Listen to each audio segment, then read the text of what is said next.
A lot of investors these days are pulling out all the stops they can to try to get as much income from their portfolios as possible, and that search for income has taken them into places that they didn't even realize existed before.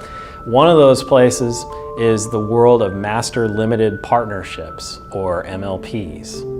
For the most part, master limited partnerships invest in areas that are related to natural resources, whether it's oil and gas production, mineral production. You can usually find some kind of tie to natural resources in a master limited partnership. One of the reasons why companies decide to set themselves up as master limited partnerships is they get a big tax break. They don't have to pay any corporate tax because they're set up not as corporations, but as partnerships. The downside for investors is that they end up paying the entire burden of the taxes because the master limited partnership passes through all of its income to its shareholders. In the case of master limited partnerships, that can actually be a big pain from a tax accounting standpoint, because rather than getting a simple report like the one you get from your broker every year, talking to you about regular dividends on stocks, master limited partnerships have special forms known as K1 forms that require a lot more work to incorporate into your tax return and can lead you to end up having to pay a lot more to your accountant every year in order to correctly report them. Given the tax difficulties, you might think that it would be tempting just to put MLPs into a retirement account where you might think that you wouldn't have to pay any attention to their tax impact. Unfortunately, for very complicated reasons, there are rules that govern MLPs and similar investments when you try to put them in a retirement account like an IRA. And so, in general, most people feel it's inappropriate to try to put MLPs into a retirement account. If you want to buy a master limited partnership, you have a couple of different choices. There are plenty of individual MLPs that have stocks that trade on regular stock exchanges. One example is Kinder Morgan Energy Partners, which has an extensive network of oil and gas pipelines that help move energy products throughout the country.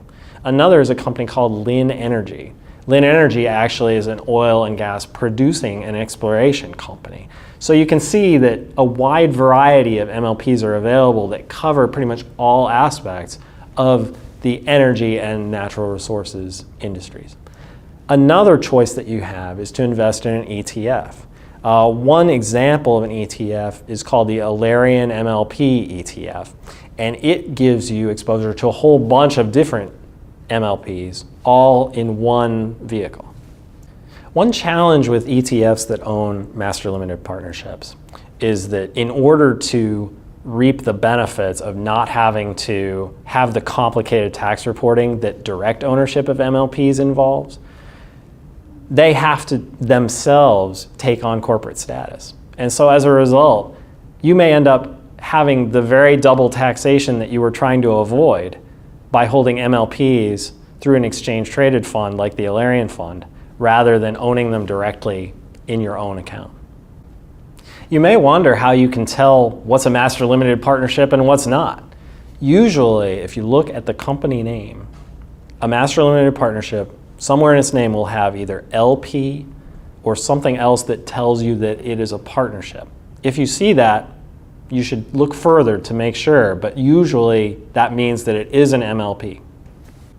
If you think that the energy industry is going to continue to thrive, then you may be interested in looking at a number of MLPs that give you exposure to that. One reason is that dividend yields on MLPs are often quite a bit higher than what you'll find in regular corporations. The reason for that is simple. Because the corporation has to pay tax that an MLP doesn't, the MLP has more money left over to distribute to the people that own its partnership units.